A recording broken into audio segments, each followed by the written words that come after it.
Hello everyone, good afternoon. So this is March 2nd of 2024, and let me see here. So in today's video here, I'm going to be talking about the lake elevations throughout history, starting from 1935 all the way to our current. Well, of course, we don't have our current.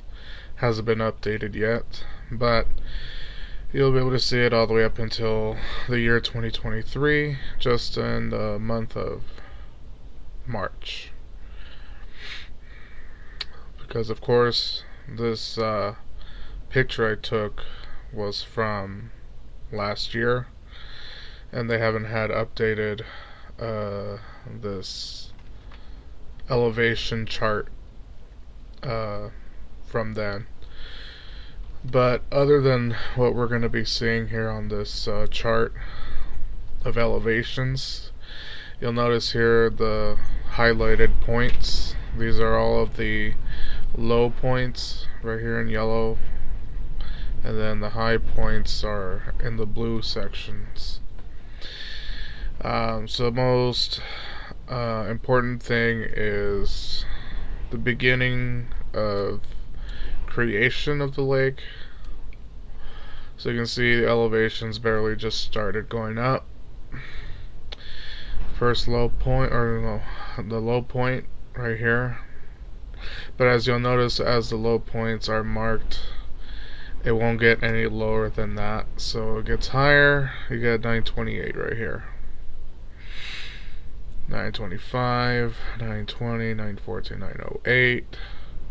907, 908, so this is the lowest point. 906, 922, 982. So now we're getting up into the quadruple digits. Here, the highest point here, 1024. That's just 1936 right there. Lowest point, 1022. I don't know why this is highlighted, but yeah, there's 1102 right there. So right there, 1102. So if we add just another, let's see, if we can find it here somewhere. Basically, we had to get to this point. No, not that point. 11. So 1120. So 1120 feet above sea level, that is our 50% capacity. That's essentially where we would want the lake to be at that particular time. But of course it won't reach, I mean it does reach there at some point, but let me see here, 11, where do we get to 1120? Okay, so 1134, that would be close enough. That would be our halfway point. So that's our best optimal level. Anywhere from that. High point 1173, 1938, 39, 1157, 1183. So most importantly, 1941, we know the high elevation the lake can get is 12,000 or 1220 feet above sea level. Which is, of course, that is our flood stage levels. We never want to be up at 100% capacity. So that's, keep in mind, 1220, that's the highest the lake can get. And you just follow the whole chart. If you want to pause and look at this chart and more in detail, you can find all of these low and high points. But once we get into the next one, you're going to see that the next chart is going to be kind of all over the place.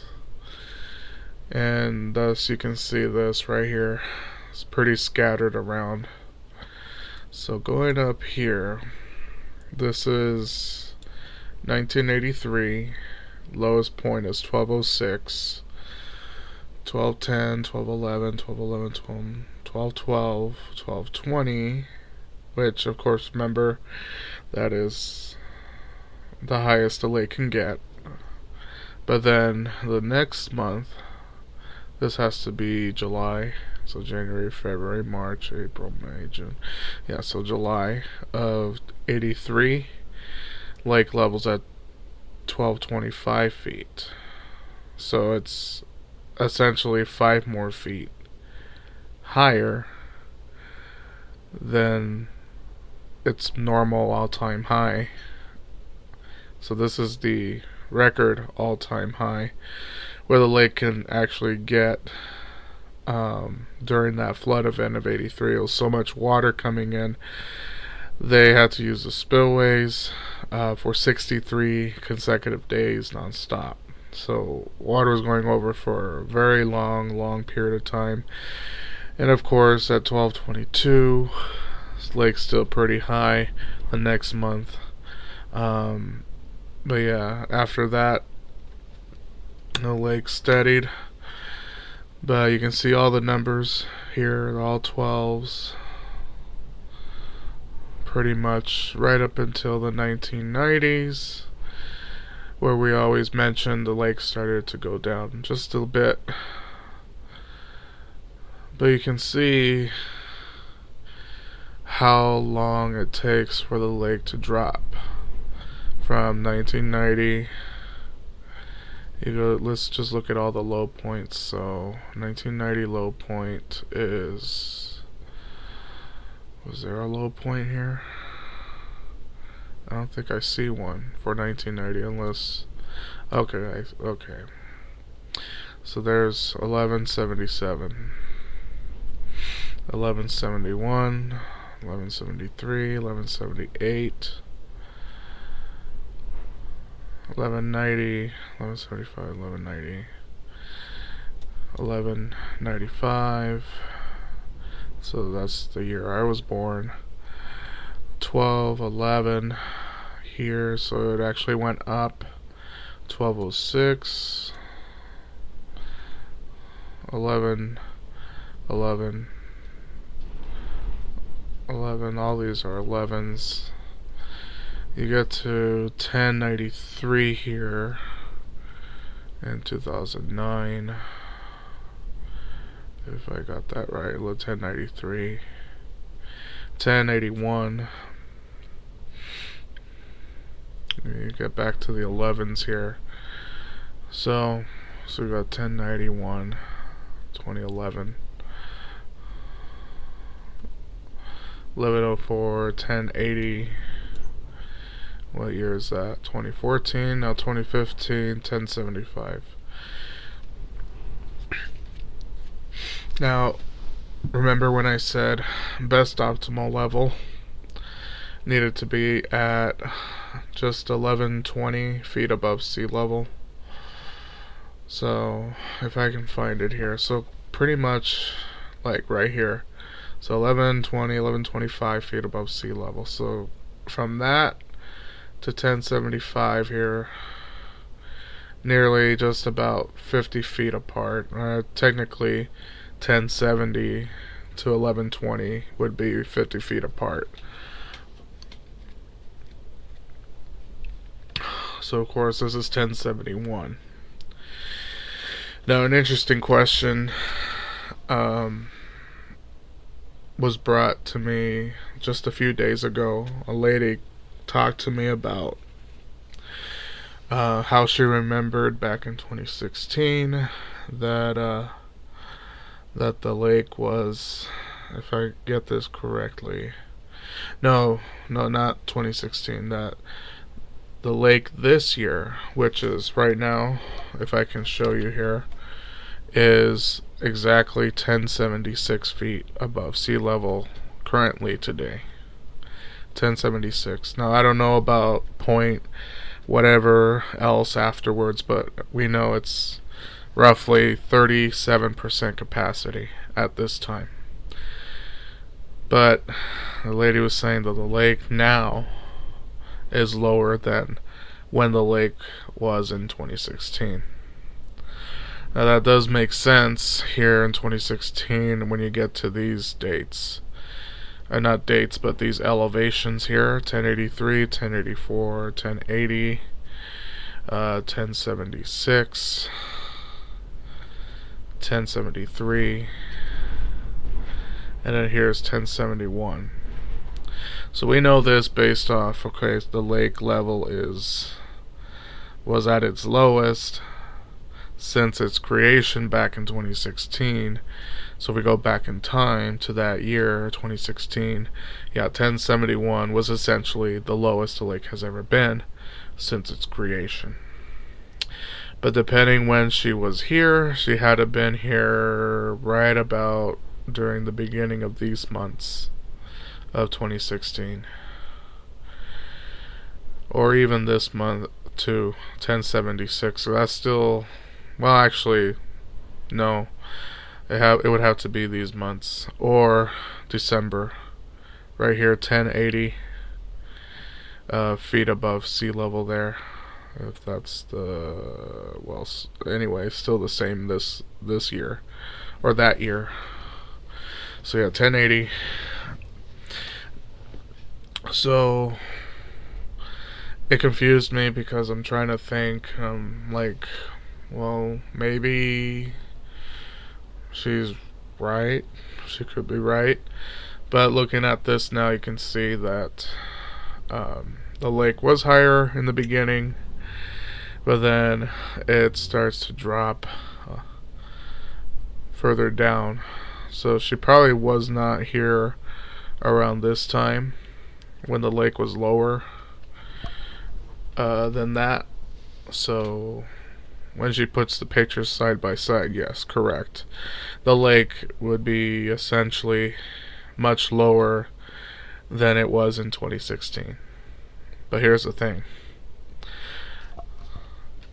You might have been looking at this already, but the year 2022, right here, we got this elevation of 1040 feet above sea level. So that is lower than the all-time low in 2016. But taking this right now, 1040 feet, to where the lake is right now in the month of March. So this is 1046 last year. We're at 10. So yeah, 1046 last year here. We're at 1076. So 40, 50, 60, 70. So we're like 30 feet difference. So yeah, the lake this year is a lot higher. Essentially back to where we were, right, pretty much over here, 2015. I mean, if I can't even find an all-time high here, so 1098, 1087,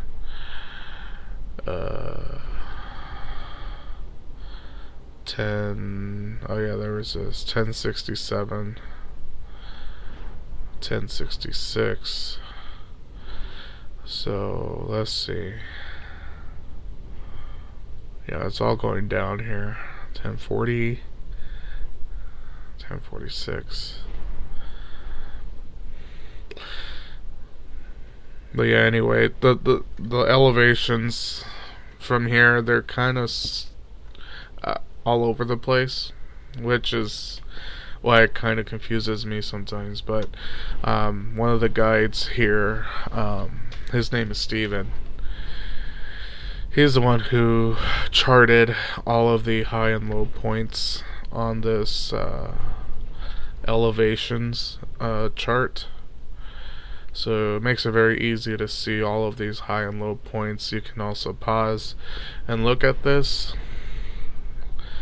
Take a look at all of these high and low points here. But that just shows you our history of the lake. So essentially 1040 feet, 92, and if we go back here, 1022, 1094, 11, 57, I got 1024, 1020. Let's see, 1023. So there we go, 1044. So 1937, 1044. So one of the main reasons why it didn't take this long. So you got 1935 to 41. Well, essentially we did start filling up the lake late 1934, but we don't have that data. So see, you got nothing from January. Technically it shows that they started in February, but I would assume the reason why that is because of the cofferdam that was 98 feet tall. The water had to go over the top of the cofferdam, and that had to fill up. And then when it actually finally started going up, elevations started here in February. So you can see how quickly after the first 3 years how far the lake had gone up. And then you go to the next year, the next few years, 1940, we reached 12. When do we reach 12,000 feet? So 1160. So here's 12,000 feet. 1220.4, and that's when they finally test the first spillways for the first time in 41. And then yeah, just basically you got those elevations. Now 6.5 years. That's it. That's how long it took to fill the lake to its fullest capacity. Now, why doesn't it happen again? Or why doesn't the lake fill up fast like how it did before? Well, that's because we have 15 original dam or main dams along the Colorado River system now. And that's also not including the tributaries, all the other dams connected to the main river system. So there's a lot of dams, and they store the water for us, especially because we're in the lower basin, and because we live in the desert. Essentially, we lose a lot of water to evaporation. So Nevada only receives just about. So Nevada receives 4% of the water. That's 300,000 acre feet. So we only receive about 100,000 acre feet a year, or we use this much right here. So 100,000 acre feet. But our allocation's normal allotment is 300,000 acre feet. But every summer, so let's just say if the lake was at 1220 feet above sea level elevation, you take the 300,000 acre feet times that by 5, and you get 1.5 million acre feet of water lost to evaporation. So essentially we don't want to ever be at that point. We don't want our lakes that high. We lose a lot of water. Clear. So now taking the same number, 300,000 acre feet of water, times that by 3, that's 900,000 acre feet lost to evaporation every summer. Now, even though we lose that much water, Nevada only uses 100,000 acre feet a year. Clear. we have a lot of water in the lake. I mean, based off of, where the original river level is. Now, taking from where the intake towers are sitting, they sit on a rock ledge 250 feet from main river level. So that's 250 feet right there. 250 feet. And the rest of the way up, the towers stand 395 feet tall. So we go 250 plus 395. And we got the height of 645. So that's 645 feet from main river level to the top. So, of course, the dam, let's see if we add another 75 feet. Yeah. So another 75 feet.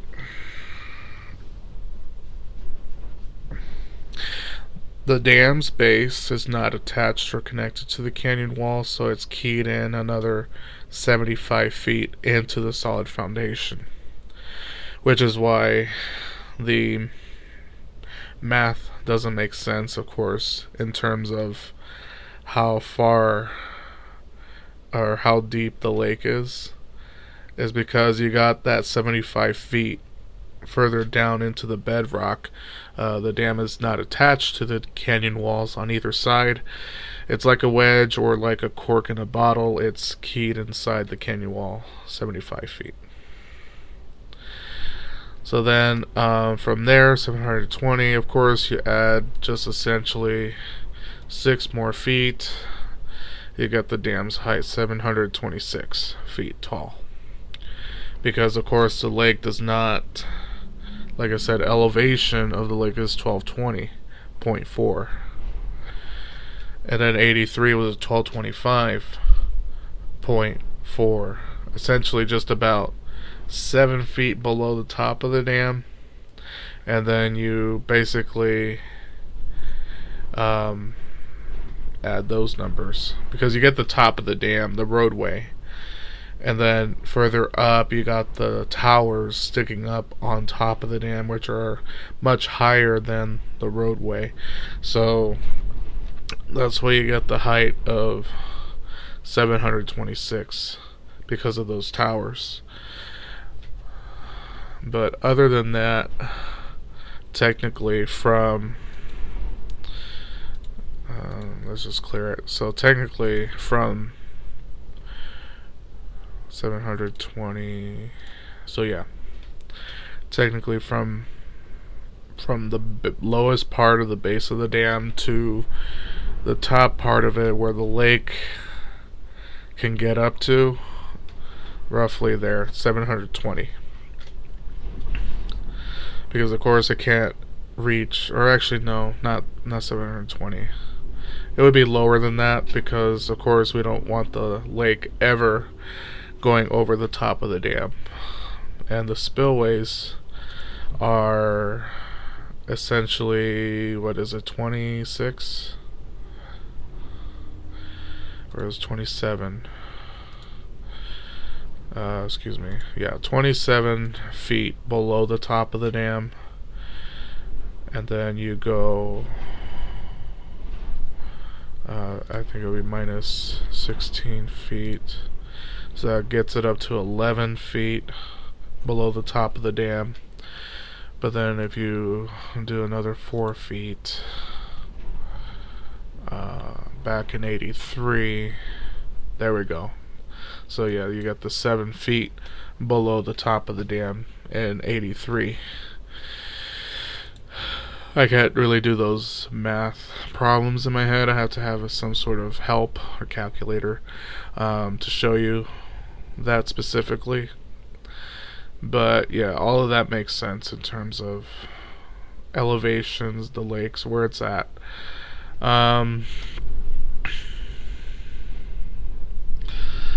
But other than that, that's all I have to share about the lake, and in terms of that question that was asked by the visitor. I mean, it took me a while to figure it out, and when I saw this chart, I knew this was going to help me at least figure out when she was possibly here, and it had to be around, let's see, it had to be around these 3 months. In the beginning of the year or towards the end of the year at 1080. Because that's also the highest the lake could have been when she was there. So that could only make sense in terms of why this wouldn't be the case, because back in 2016 I wasn't even a tour guide yet, but I knew the lake elevations were lower, and so we knew that it was only about 50 more feet that we needed in our lake to get to our best optimal level. So at 1022, or what I said, 1120, yeah, not 1022, but yeah, right here, 1125 feet above sea level. That is our best optimal level where we would like the lake to be. I mean, it's not really that far away from where we are, but this also depends on snow levels, the snowpack in the Rockies. 98% of all the water we get comes from snowmelt, and so we would have to have very good consecutive years, a lot of good snow up in the Rockies for us to get to where we would like to be, which is where I said, right at roughly here. Anywhere just about here, that is our best optimal level. But we're not always going to be there. We're not going to stay there. Maybe we could go up, we could get higher than that. We can go back down to 1075, 1070. The lake fluctuates, and the news always brings it out as to be something very serious. We need to cut water and all this stuff, but really what we need to focus on is seeing the data right here, all of these elevations, the charts. I mean, we can do some of it too, and using less water in the farming fields. Like, there are many different solutions or ways to farm and not have to waste so much water. You get soakers or something. I mean, I use the same thing. I use soakers, and they actually penetrate the ground well and much better, especially in the desert out here. We had dry heat, and so even you go out, take the hose and spray water for like maybe, how long? Like 15-20 minutes. That's a lot of water wasted just by spraying all this water. So I think soakers actually do well and better than actually having me do all the work and trying to get all the plants watered and stuff. So I mean, like I said to some of the people that I do tours for and I talk about my channel, I like to take care of cacti. I have rainbow burst cactuses, part of the Echinopsis family, and those are my favorite type of cacti because they produce these really nice, like, tulip type flowers. Not really much like tulips, but they're more like I think lilies, kind of similar to lilies. But anyway, as I could actually go to it right now, show you my channel.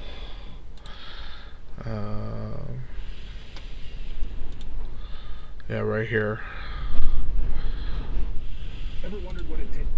So yeah, there's the user. As I always tell everybody, it's one word. It's not separated. And when people, I'm assuming, because I did tell a large group of people about it, and I don't even know if they have looked for it or saw it. But if you have friends, you have family or somebody, send them directly to to this channel here. If you got a link or something, anything will help direct them over here. But if there's any one of these videos that you want to go through, if you want to leave a comment, what I can do is go through here, and I can find, like here we got some comments, and yeah, I can go through these and I can answer any questions. Just write those comments and I'll look at it. I mean, I may not look at these daily, but I will find and look through them. But other than that, that's pretty much it for my video here. I'm gonna sign off, and I hope everyone has a damn-tastic day, and learning a little bit about water elevations and why it doesn't take why it takes so long for water to get here. That's one of the main reasons why, is because we live in a desert and we don't want to waste water to evaporation. So thank you guys for coming, watching this, and I'll see you on the next video. I know I will be trying to get most of my information from work. I have a presentation that I made that I do want to get put into this here eventually. I just have not been able to transfer that information, all my documents, to my main computer or my main email. I will do that because I did say in previous videos that I was going to talk about this town that I live in. I've been born and raised, well, technically born in Vegas, but I've been raised here in Boulder City my entire life, and it's really interesting. So I will be going into that as well eventually, once I get all my information and stuff. But thank you, folks. Enjoy the rest of your day. We're here at just another day in life. So enjoy the rest of your day, and take care. We'll see you next time.